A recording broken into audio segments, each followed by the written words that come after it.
Om Shanti. This morning we have the pleasure of having Brother Ken to give us a class. And most of you must be knowing Brother Ken. He's based in Brazil. He's one of the original jewel of the Foreign Service. And he has taken the knowledge, I think, in London, but doing the service in all the South American countries, Central America, and some of the, he's our neighbor from Caribbean. So he's doing a lot of service.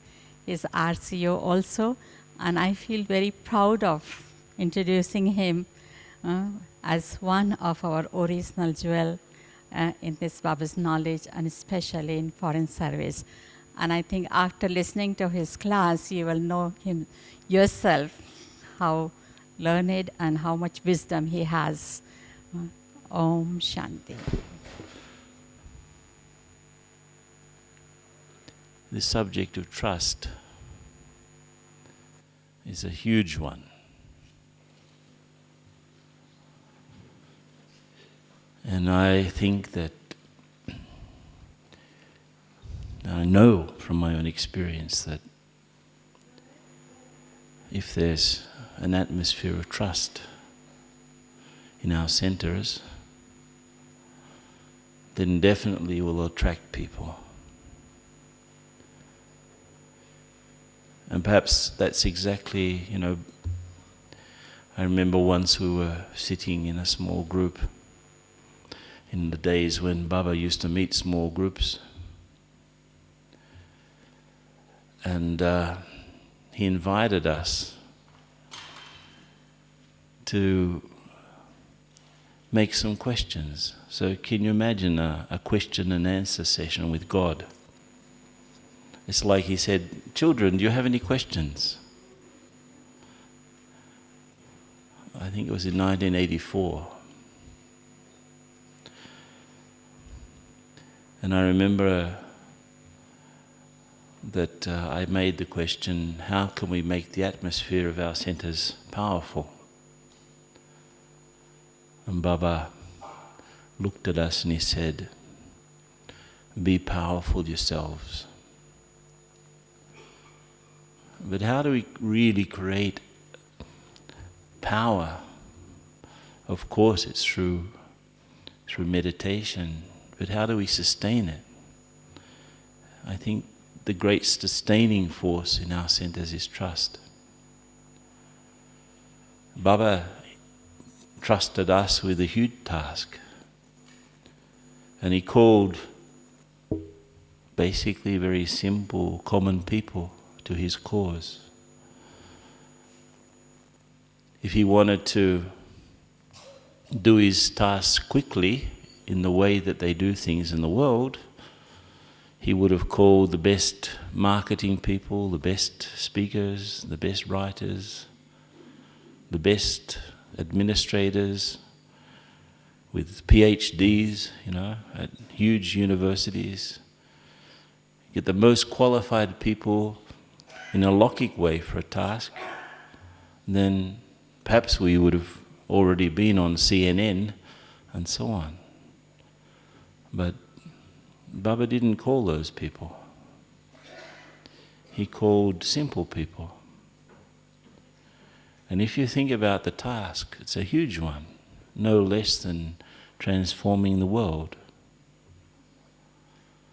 And the fact that Baba trusts us completely with that task, actually, because he can't act directly, he has to act through us. He has to make us act so that we can change the way the world is. Have you ever had a relationship with someone, or do you have a relationship with someone which is built on trust? And you find that there are no excess thoughts. If you trust someone and they trust you, there is no excess, there's no waste. You don't have to think twice. And Baba didn't think twice when he called each one of us. But sometimes we think twice about the people around us. You know, the other Brahmins nearby. Now, okay, Baba called me, but why did he call him or her? And when I think of trust, it's like the practical application of faith. When you apply faith practically in a practical situation, it becomes trust.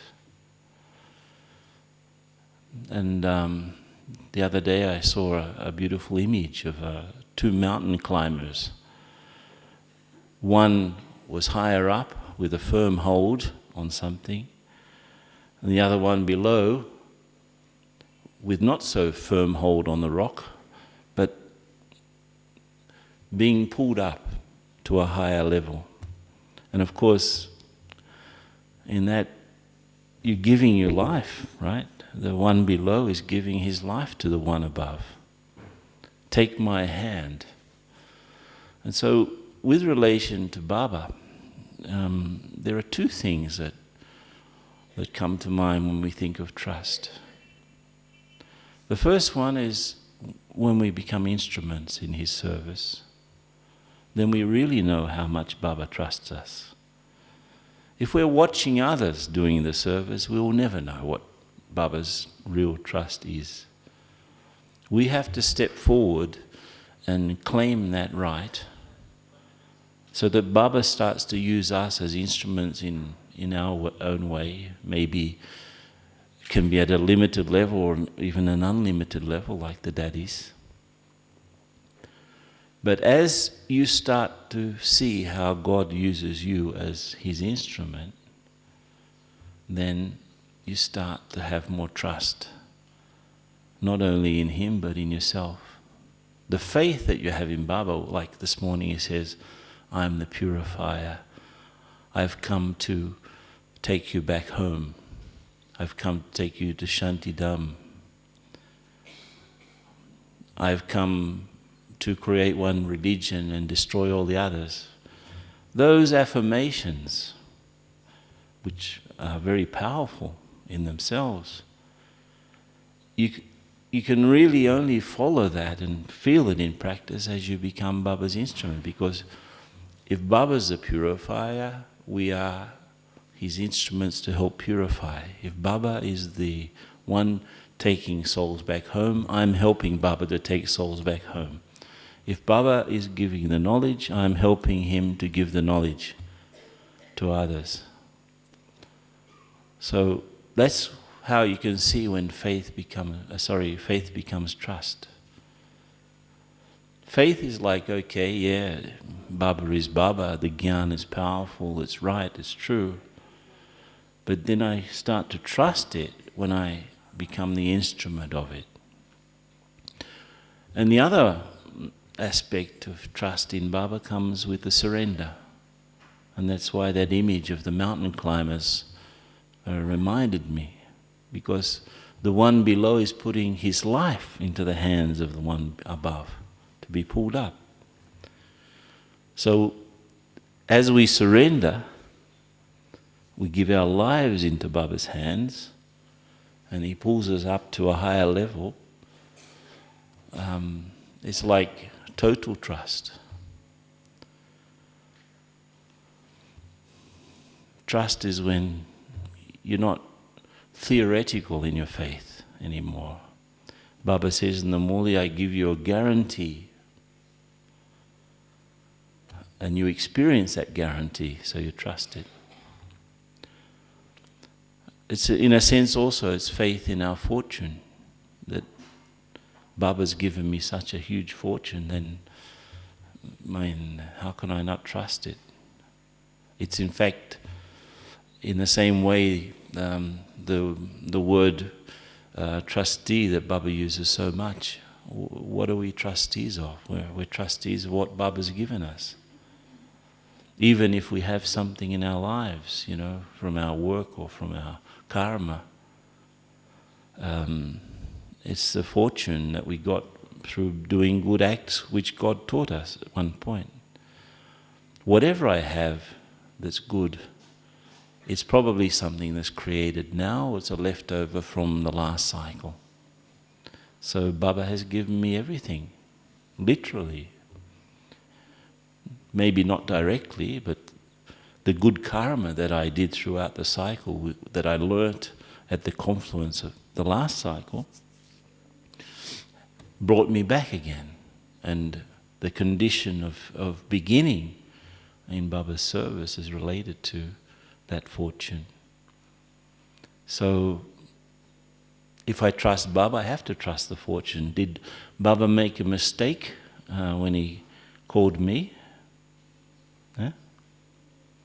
You can also, if faith is related to trust, then doubt is related to a lack of self-confidence, isn't it?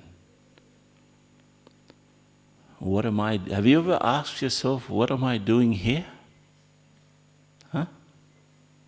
When you came along at the beginning, let's be honest, did that thought come to you? Where have I landed? Who are these strange people? How come I'm dressed up in white? No? Did you ever think like that? Yes or no? Hands up. Okay. Hands up those who had not one doubt from the very beginning. Okay. Very good. So, and the others who didn't put their hands up. But these two things exemplify the trust that we have in God. It's the instrument consciousness and the surrender. Give our lives into the lives of someone, to the extent that you don't even think about the future, don't even worry about the future. When I was called, this was in 1979, Daddy and Didi, that Daddy Janki mentioned this morning, she was the administrative head at the time with Daddy Kumarka, and they called me. And in those days, very few foreigners had had any experience of service, basically. And I'd gone back to Australia and got a centre started in Sydney. So they had received an invitation to go to Brazil. And I mean, I'd never thought, never dreamed of anything like that. But because I had trust, everything that had happened until now just worked so magically. We were in Australia, and there were no senior sisters around, and so we had to have trust in Baba. Basically, he was in charge of everything. And in a very short time, everything happened, and it was a wonderful experience to be useful to God for something, and to experience being used, to the extent that there were no doubts that if, okay, everything until now has worked so marvelously.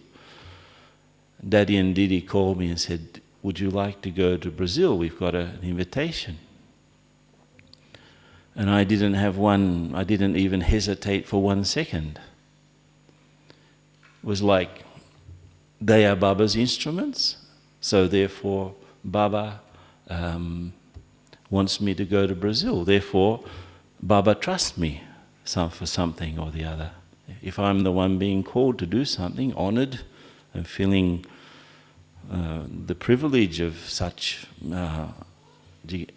trust, then I don't need to think about what's going to happen there even.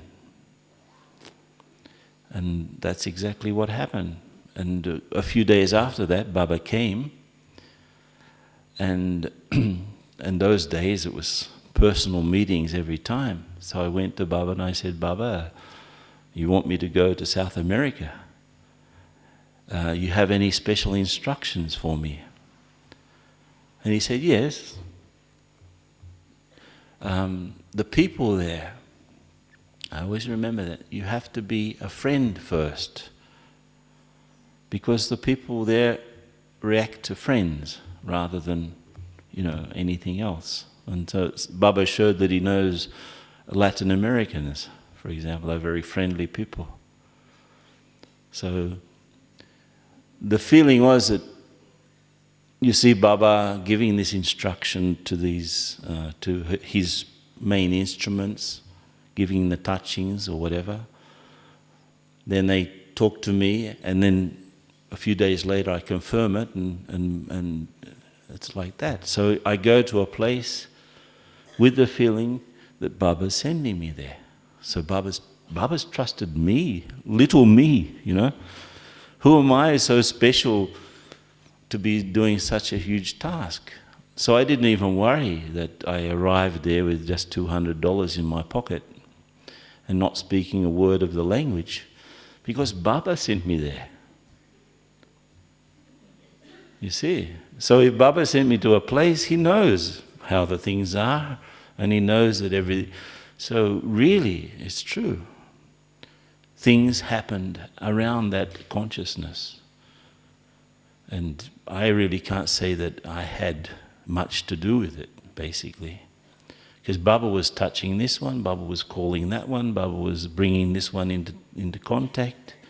Baba was giving the inheritance to each one of them, and then they were creating their fortune, and I was watching it all, basically. So there wasn't any feeling that I did anything, especially. And of course, as you start to use this instrument consciousness, I would say, of course a lot of mistakes, and then you feel the weight of that as well. Sometimes the connection wasn't so clear. There were not many examples around in those days of how a center should be outside of Madhuban. There were a few students here and there. But again, watching the magic happen and gaining the trust of the seniors, I would say, too. And at the same time, gaining self-confidence. And that's a very big difference. You can't really have self-confidence, self-trust, unless you lend your qualities, give your qualities over to Baba's use, somehow or the other. Give your talents. I remember once I sang a song for Baba, and he said, after the song, he said, okay, give me your talent, and I'll give it back to you purified. So that for me, that was the definition of being a trustee. And not just with money or with a house or with your possessions or with your body, but even with your talents or qualities. Give them to me, and I'll give them back to you purified, so that you can use them not to call attention to yourself, but to use them for Baba's glorification. And when by trusting in Baba, that's one thing. And when we look at the drama going on around us, the scenes and the plays, it's a sort of a different type of trust. Related, but at the same time different. Baba's on one side of us and drama's on the other. If I go inside, I go to Baba. If I go outside, I go into the drama. And Baba's told us to depend on him and not on the drama. And so whatever happens around us is a big play. Sometimes we become too serious and we forget that it's a play. how can so-and-so do this and that? How can this happen? Why is this happening? As Baba's saying, when you question the drama, you're actually having doubts in Baba's knowledge, because Baba says that it's a big drama that's repeating. No? If you have doubt, you can't trust, right? You can't trust a scene of the drama if you doubt it. So one of the things that I've learned is, in a sense, acceptance of the drama. That wherever I am and whoever I'm with at any one time is where I'm supposed to be at that time, and my job is to see what I have to learn. It's not always easy, but the drama's going on all the time, and we have to adjust to the scenes. People, if you're complaining about the scenes around you, it's like saying to God, look, the drama's wrong. I would like the drama to be happening this way, not the way it's happening. Or you start to say to the drama, please be different. But the drama will be what it is. And we just have to adjust. Baba often gives the definition of, or gives three categories for the children. And related to the drama, there are 3 categories that I was thinking about the other day. You can be like a solid, or you can be like a liquid, or you can be like a gas. A solid can't move by itself. A solid is moved. So every time we say so-and-so is like this, and this situation is like that, and that person is like that, we actually are becoming solid, and we can't move. The moment you define something, you've stopped to make effort. How dare this person? And because we are quite generally, from our, I would say, our cultural influences, we are brought up not to trust, basically. Apparently, until we're about 15 years old, we hear the word no at least 100,000 times. No, you can't. No, you shouldn't. No, no, no. It's not possible. No, no, no. So we grow up listening to no. And we have a sort of an emotional trauma with no's. For example, you're with somebody and they say, you ask them a very sweet question, they say no. That touches all of the hundreds of thousands of no's we've heard. And so we tend to wait and see if we can trust someone or something. Instead of going into the scene boldly, with full confidence that Baba's behind us, we go in timidly and wait and see what's going to happen. I was admiring, I was visiting one of our brothers who's in hospital, and Sister Vedanti came in to the room yesterday. And we all know the great things that are happening in Africa. How they've started service in 20 countries in 19 months. It's almost 1 country per month. It's not a city, it's a country, right? And there's a whole machine of service behind that. But what is giving it power is trust in Baba and trust in drama. And that's unbeatable. It's like it gives us such a power to move through situations that everything starts to open up. Now, if we've become solid in our thinking and solid in the way that we define ourselves, my qualities are these and that's it. My limits are these and that's enough. I can't do more than I can. My job is this, my family is this, my center is that. Every time you put that sort of statement into your reality, you become again stopped. Everything is possible. Doesn't matter what your karmic situation is, anything is possible. People will cooperate. That's trust. Drama will cooperate. That's trust. Baba certainly will cooperate if I've got courage and determination. Oh, you can't get a visa for such and such a place. She told the story the other day that without being able to speak French, she just went in there. They were wanting money at one of the borders of one of these African countries to get the visa to go in. And she just went there and said, I'm doing God's work. And the immigration guy became scared and he said, okay, gave the stamp.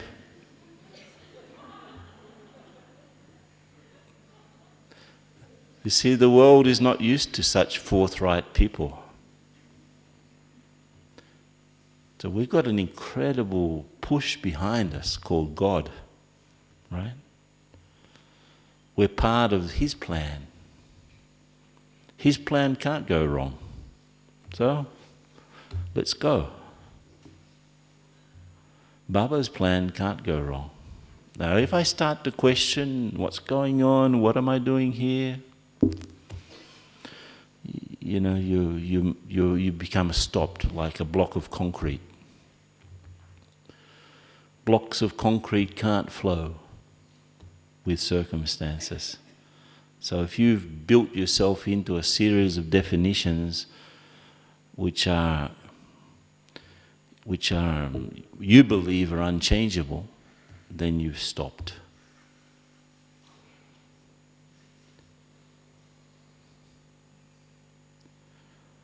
I'm this and my senior is like that, my situation is like that, my center is like that, the people in my service group are like that. Stopped.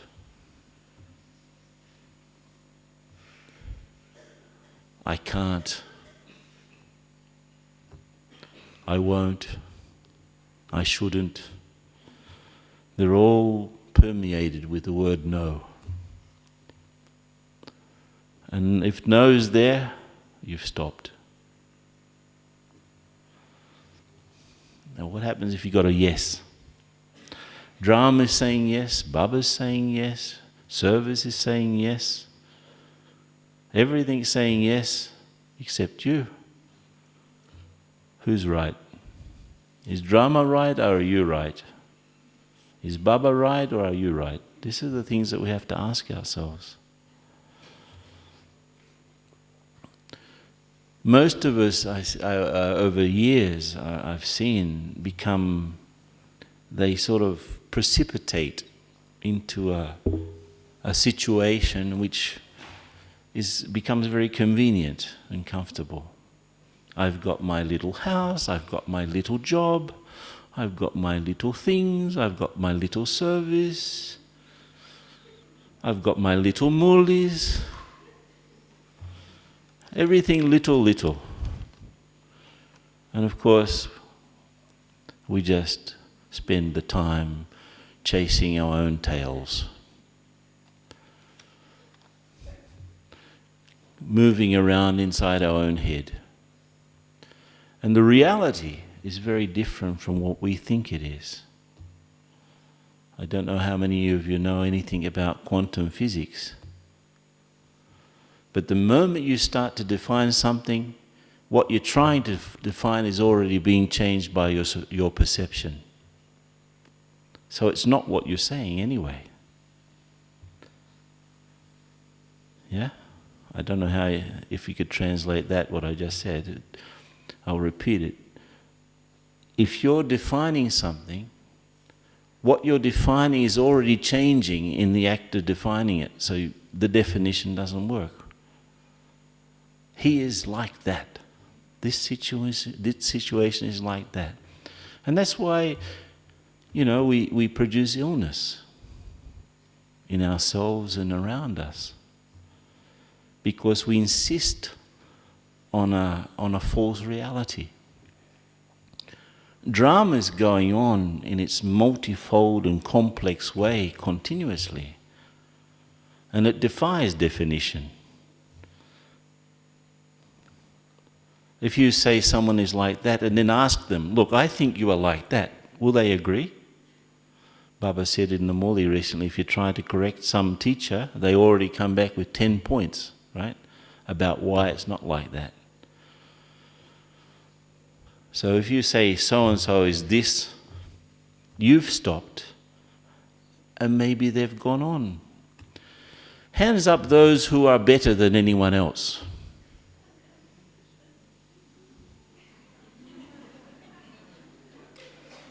No one. Hands up those who are worse than anyone else. Worse. You're worse than everyone else? No. Is anyone better than anyone else? Everyone's different. That's it. You can't say better or worse. How can you think, for example, the person that you put down and you say he's no good and doing, at the final result, you go there to the wall and you're looking for your name and then you see his or her name and you see that they've got a better number than you. So who's better than who? No one's better than anyone else. Just different. And that's the big understanding of drama. Everyone has their own role, and within that role they become better or worse, related to themselves, but not related to me. They come closer or more distant to Baba. That's what they do. If you're closer to God, you are better than what you were. If you're more distant, you are worse than what you were. But we can't make comparisons. And therefore, if as Daddy wants us to give up waste thoughts by the 25th, if you give up comparing yourself with others, your situation with other situations, your center with other centers, your teacher with other teachers, if you give up comparing, you've already cancelled at least 50% of your waste thoughts. So, this big secret of drama is that everyone's different and they can only improve or get worse relative to themselves and not to me. In fact, if I understand that what I really have to do is to become what I am, it's not something in the future or something in the past, but it's a state of mind that I can bring up. I haven't stopped being that original soul. I am that original soul. I've forgotten it. But the original state is here now, at this moment. And I just have to become it.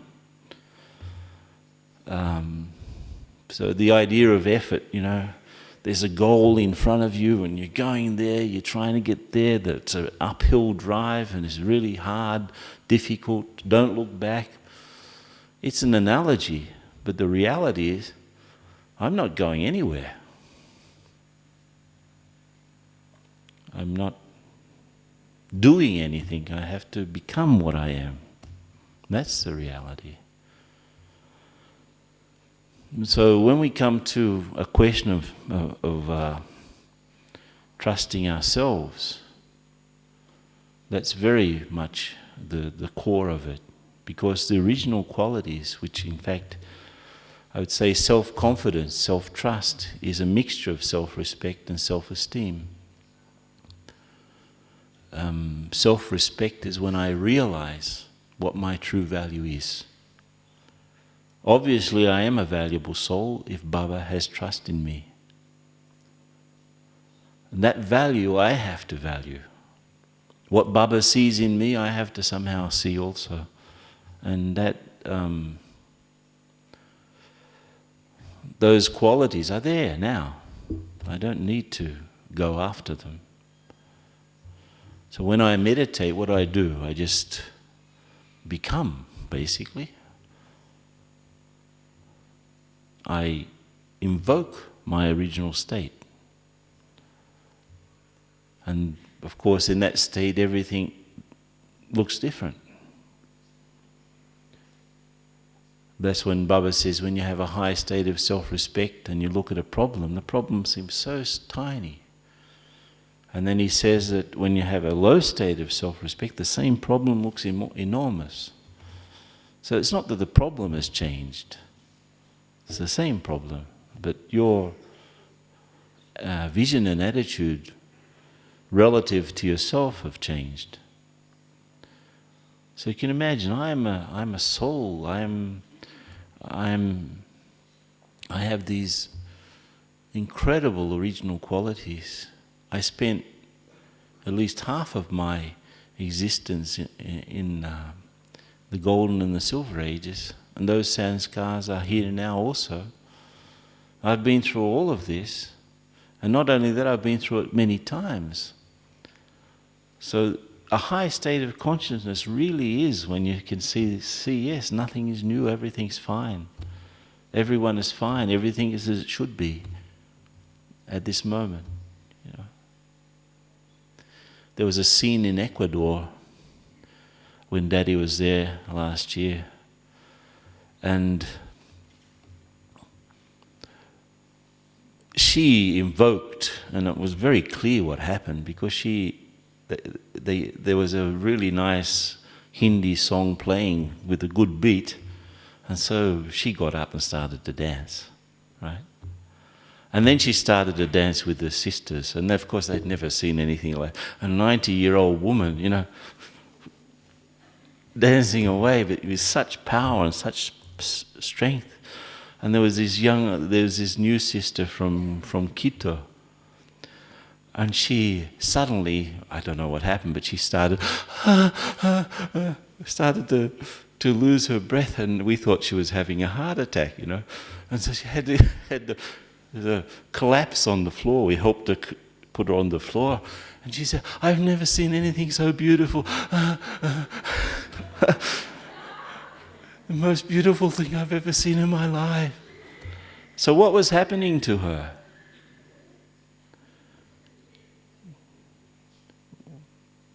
The beautiful thing of this life was not there, but some deep sanskar of beauty was being touched, no? She became very, very emotional, you know. I think her blood pressure also did go up, but when we see things that remind us of our truth, that certainly should tell us who we are, right? If we go through a situation which reminds us of our truth, then we start to trust more in ourselves. And then you start to think, well, somehow or the other, everything around me should remind me of my truth. That means I have to start extracting from situations true things rather than false things. And every situation has true things to extract. But if I don't feel good, I'll extract the false things, the false interpretations, right? What happens when someone is paranoid, for example, even slightly? They think that there's a conspiracy against them, you know, or something. The people are doing this deliberately to make me upset. It's not like that. We don't get angry with other people, we get angry with ourselves, and we think other people are doing it. We get upset with other people, we think that they're upsetting us. No, we're upsetting ourselves. And it's all because we're extracting falseness from situations, and that makes us think in a bad way. Those who were here the other day probably picked up on Daddy's point about bad thoughts as virus, right? The bad thought comes in as a virus and it starts to expand and expand and expand, you know. And then you create a book based on that thinking, first chapter, second chapter, third chapter. You go on expanding, and some people are stuck in bad thinking for years, you know. They weren't able to get out of the book that they created in their own minds. They're writing about a false reality to themselves. And of course, I've seen souls that after every time you see them, they come up with the same problem, that they've been there for 10 years or 6 years or 5 years with the same difficulty, with the same people. I mean, and the people that they have difficulty have even gone on, you know. They've gone to another country maybe. Maybe they've even left Guyana, and there they are still, you know, with that particular story going on inside their own heads. Now, if Baba's given us a throne, a place to stay in his heart, it's very different seeing the things from there than seeing the things from standing beside the throne. The same things you'll see differently according to your own sense of self-worth. And probably that's where most of us break down, in our sense of self-worth. What am I worth? What's my value?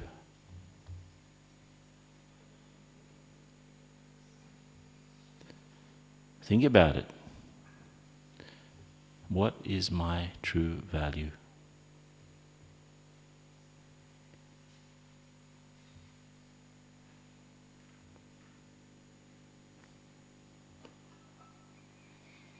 And it's my value, not someone else's. How valuable am I to God? Another good thought. How can I make myself more valuable than I am? That I'm trying to be more valuable, but maybe there's a difference still. What are the tools that I need to use to increase my self-value? I'm valuable to the world, okay, but how valuable am I to myself? You know, most of us have a lot of difficulties facing these sorts of things, yeah? Emotions get in the way. Feelings reign, and not this true perception.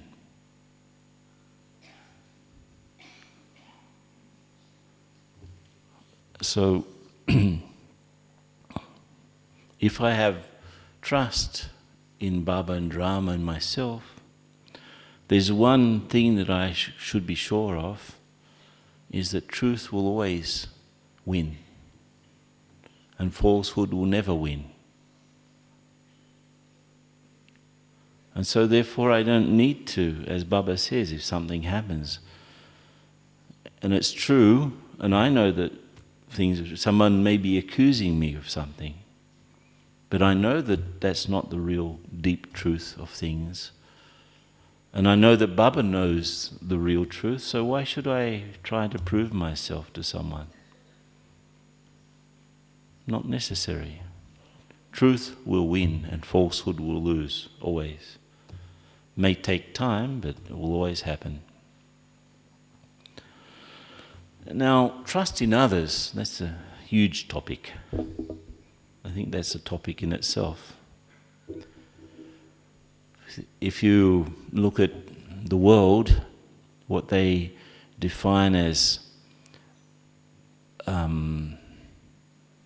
healthy organization, one of the very first characteristics that they will use to define a healthy organization is trust. And I've worked many years in consulting as well as working in Baba's service, especially in the field of organizational development and strategic planning. But one of the things that you know that you have to do in that sort of work some way or the other, to make the organization healthy, you have to re-establish trust. It's probably the main thing you'd go after. Because if there's no trust, things will not work properly. Now trust, there's trust in two things. For us anyway, as Brahmins, in Baba's organization. One is related to relationships, and the other is related to the service that we do. And within trust, there are probably three characteristics that are interactive with each other. I guess the first one would be credibility.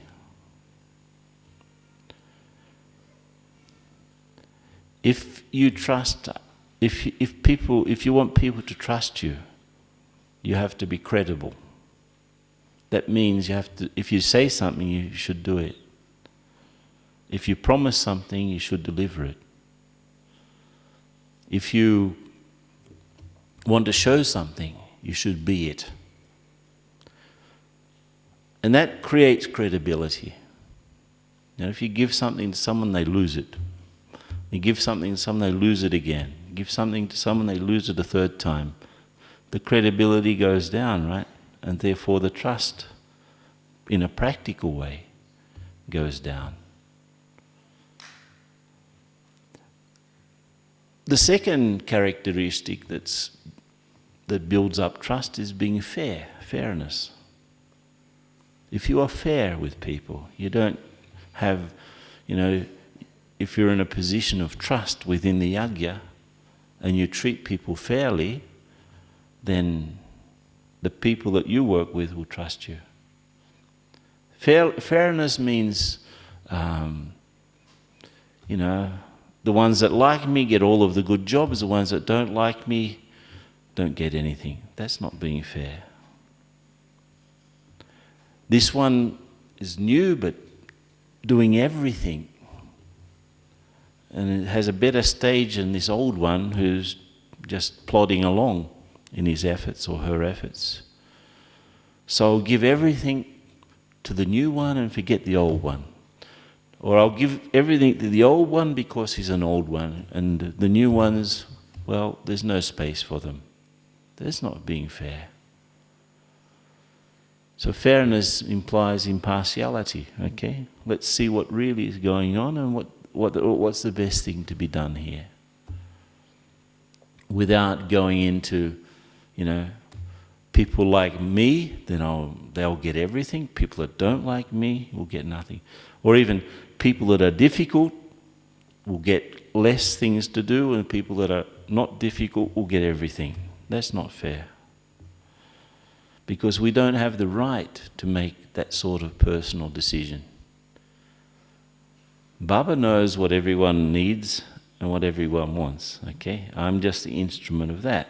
So I have to administer Baba's feelings towards his children. They're not my children.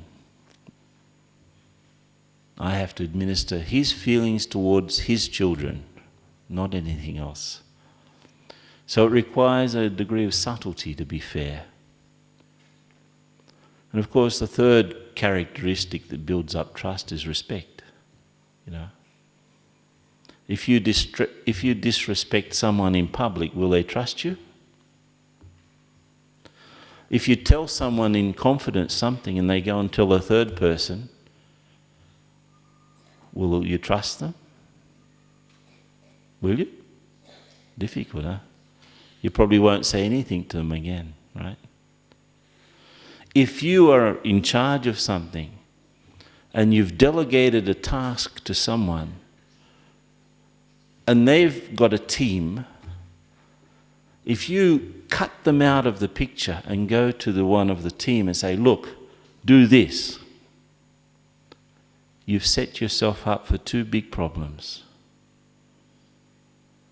That person will start to relate directly with you and not to the one who's in charge of that particular task. And you are responsible. You haven't divided the responsibility. So the manifestation of trust in service is the ability to delegate. So I think I'll talk a little bit about that. So delegation is from top down, but responsibility is from bottom up. Right? So when you delegate, you are also responsible. Not that you've delegated and that person is only one responsible and you can just fold your arms. Okay, the problem was his, not mine. You delegated. And we find that, you know, many of our centres are very centralised, basically because of insecurity. If someone's centralising things, there's probably a good dose of insecurity in that person. If you trust, you don't need to be insecure. If you are just administering Baba's feelings into the world and what he wants for service, you don't need to worry about how things are going to happen. But what you do need to do, if you delegate, first of all, you have to make sure that the person you delegate to has the information, the resources, and the authority to do what they have to do. Secondly, you should define a time limit, put a time limit on the tasks that they're doing. Thirdly, you should check it out from time to time just to see how things are going, not in an interfering way, not in a denigrating way, a defamatory way. Okay, you idiot, let me do. You've done everything wrong. I know how to do it. Get out. I've heard people say things like that. Of course, it doesn't happen in your centres, does it? That sort of thing. But it's a very great art, the art of delegating. It's not that you keep all of the good tasks and just delegate all of the horrible ones, right? You should make sure that people are also becoming creative and they are also growing. Because how will they learn to trust themselves if you don't give them a chance to be Baba's instruments also? And remember, they are Baba's instruments, not your instruments. This is more a message for the centre coordinators, perhaps. They're Baba's instruments. Now, if you accompany them, the progress of what they're doing from time to time, in a friendly way, in a guiding way, then they will grow and they will start to trust you and they will start to trust themselves. If you do it in a bossy way, in an unfriendly way, they will not trust you and they won't trust themselves.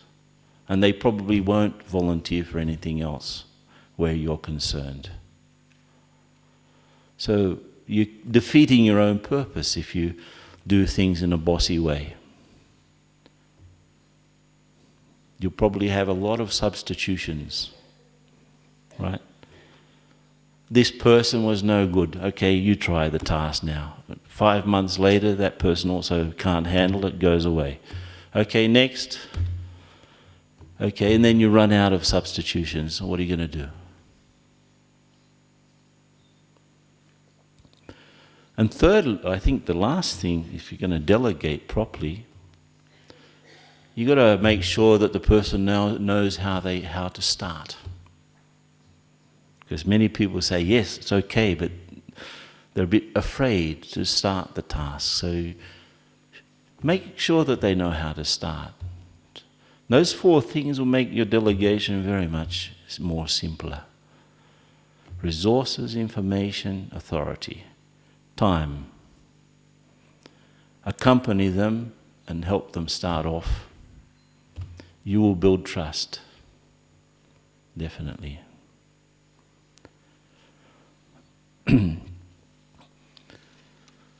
So, when we There are a couple of other things that I'd like to share. One is, many of you may have heard of the story of Pygmalion. He was a Greek sculptor. And he made a statue of a beautiful woman that was so beautiful he fell in love with it. And the gods, feeling sorry for him, made that statue alive, and he married this woman called Galatea. Okay, but that myth became a synonym for what's called the self-fulfilling prophecy. That means if you believe something, probably it will happen. Let's say if you think that someone beside you is working with you is incompetent, probably in your presence that person will be always incompetent. Because your belief is so strong that it actually affects the way the other person works. So even if someone is not okay, but you believe that yes, they will make it, they will succeed, they will become great, they will become a great helper, probably they will become a great helper. Brahma Baba showed this. He involved everyone. Everyone had something to do. And everyone was doing exactly what was appropriate for them to do, for their maximum growth. So if you have that attitude to the people that you work with, then there will be growth. You will create a healthy situation, definitely. Brahma Baba created a model called Madhaban, where you see that. All of the departments and all of even the brother in the lift, I don't think there's anyone happier than that brother who stands in the lift inviting us to come in, to go up to the first floor. So here we are in Madhaban, which is Baba's model, where everyone is doing what they should do appropriately and in a happy way. You've noticed that, right? The other day I was going past one of the doors and the pocket of the kurta caught on the doorknob and it ripped it. So I went down to the tailoring department behind the bus stand. There's a small tailoring department. Brother, I've ripped my kurta. Can you fix it? Yeah, of course, wonderful. Here, give me. And immediately, with a big smile,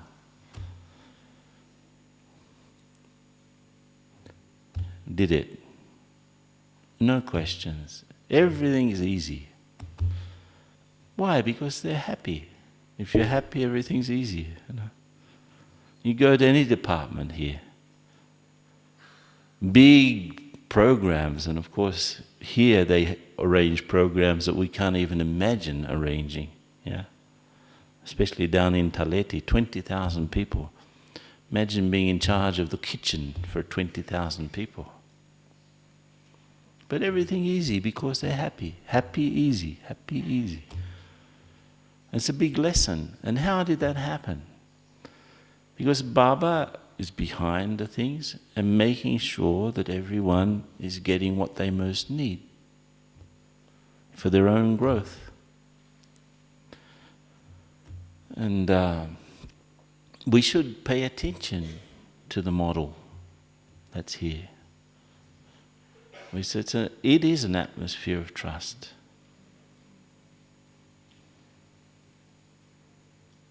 People trust each other. I have to get a ticket to Bombay. So the brother in the transport department asked, "Do you have a credit card?" I said, "Yeah."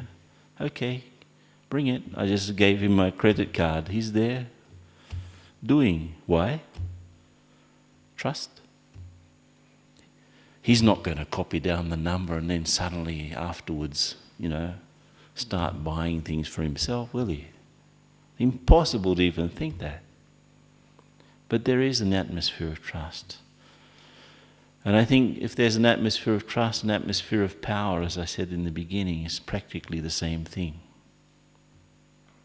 And this is our challenge in our centres, to create such an atmosphere of trust that things work properly in the best way. And everyone who's involved in the task, the ones closer to the task and the ones more distant, they can offer the best of themselves for Baba's service. And that's our task.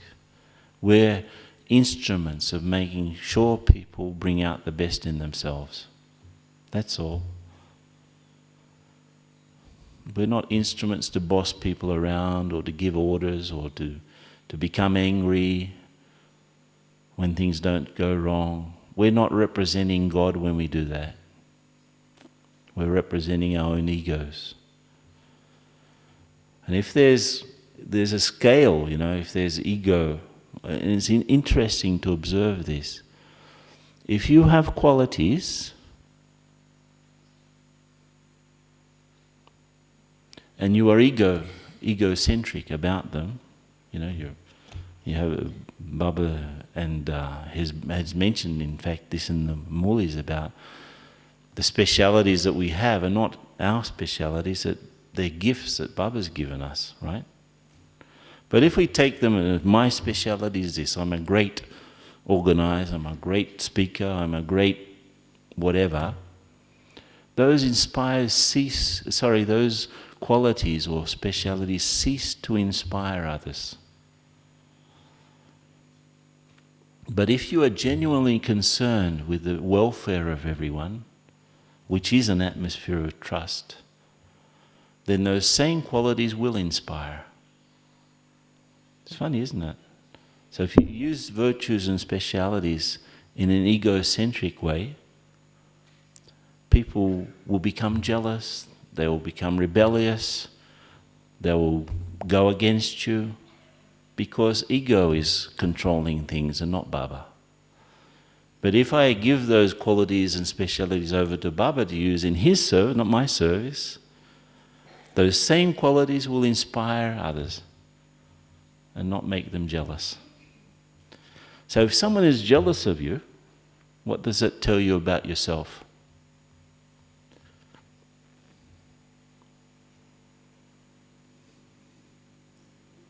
Huh? Ego. Ego.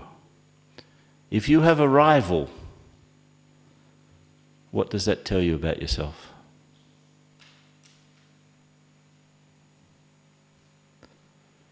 Any rivals for Daddy Janki? Anyone jealous of Daddy Janki, for example? No. Why? She's totally Baba's instrument. Totally. So, this whole thing of solids, liquids and gases, I'll take it up just for a little bit, then we can see if there are any questions. So a solid in front of an obstacle can't move, right? Because if you are solid in your thinking, square, solid, cubic, this is this and I am that and this person is like that and don't discuss anything with me. There's the obstacle, but you are also an obstacle.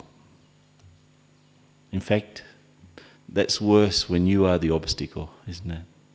And you're trying to find obstacles outside of yourself. You've become an obstacle for your own self and for others. People won't trust an obstacle. Now, if you're more liquid and the obstacle's there, what does a river do in front of a wall? What does the river do? Huh? Just goes around. The wall is there, okay, just goes around it. So we have to be more fluid, more flexible. in the way we see ourselves and others. Anything can be anything. Anyone can be anything. Let people be what they want to be. You know, why should I try to control others? It's not my job. Baba said that very clearly in one of the Mulis this season. My job is to change others, not your job. Do you remember that point? Do you remember? It is my job to change others. It's not your job. Baba said like that. So there goes the other half of our waste thoughts, you know. If we spend half of our waste thoughts comparing with others, the other half of our waste thoughts trying to change others. If you don't compare and you don't try to change others, what waste thoughts are you going to have about others? Yeah. But Daddy said the other day, when you're thinking about other people's negative sanskars, they become your own sanskars at that time, right? So who's right? Those same sanskars that are active in you, the sanskars that you condemn in someone else, at the time of condemnation, they are also active in you. So who's right? So we don't condemn, we don't categorize, we don't classify, we don't compare, we don't change. And then we are free from lots of waste thoughts. And of course, the solid is the obstacle. A liquid can flow around an obstacle, but a gas has no obstacles. It's light and free, floating around. A river liquid is still bound to the earth, isn't it? Has to stay here down, has to crawl along. Even if it's flowing, it's still crawling. But a gas has no such limitations. It's just free. It's free from its own waste thinking, perhaps. Free from any heaviness. Free from anything that would keep it dense. Yeah. So it's a good question, isn't it? Am I the obstacle?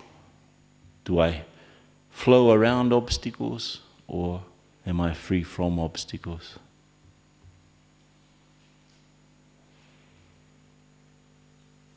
What do you think Baba wants us to be? Free from obstacles. Right? So anything you'd like to say or ask?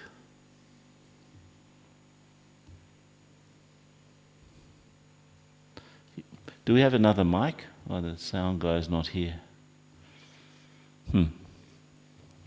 So what's your question or comment? From trust, how do you cultivate love? I mean, at one level you have now developed trust.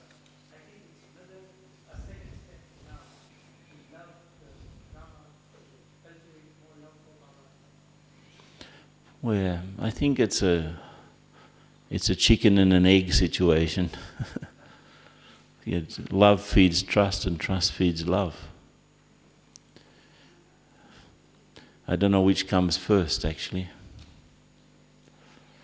But he asked, can love be used to build trust? Sorry, can trust be used to build love? And I said that I think they depend on each other. You can't really trust someone if there's not love around.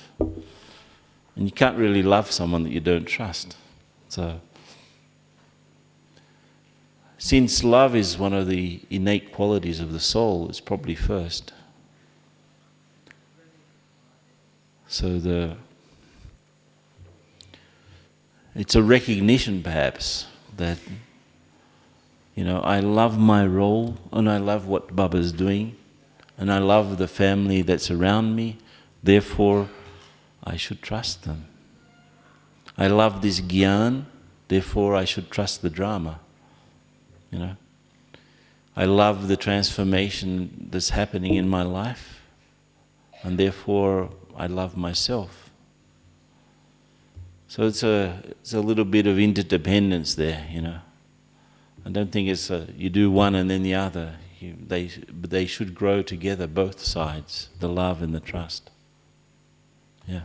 It's like we have 2 feet. We don't just hop along on one leg, right? So you love, trust, love, trust, love, trust. I guess when you start to walk, it doesn't matter which foot you use first, as long as you use both of them, right? Anything else?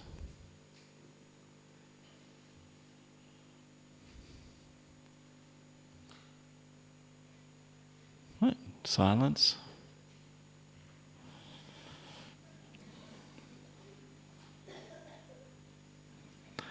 Tell the person next to you, what do you think you need more? Trust Baba, trust yourself, trust Dharma, or trust others? Tell the person next to you, in your own language, what do you think you need most? Trust Baba, trust Dharma, trust yourself, or trust others?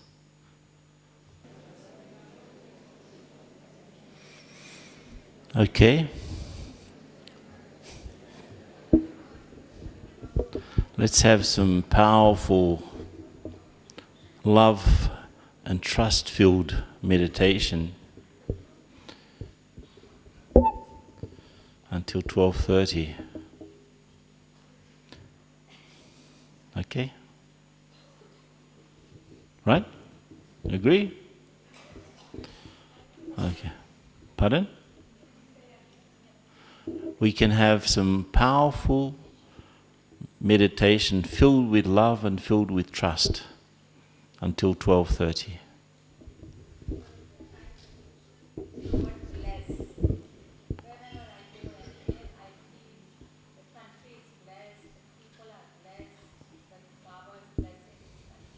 Did you hear that?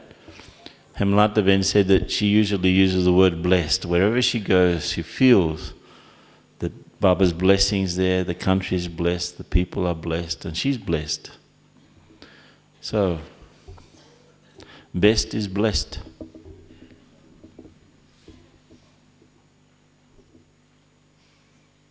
Who feels blessed?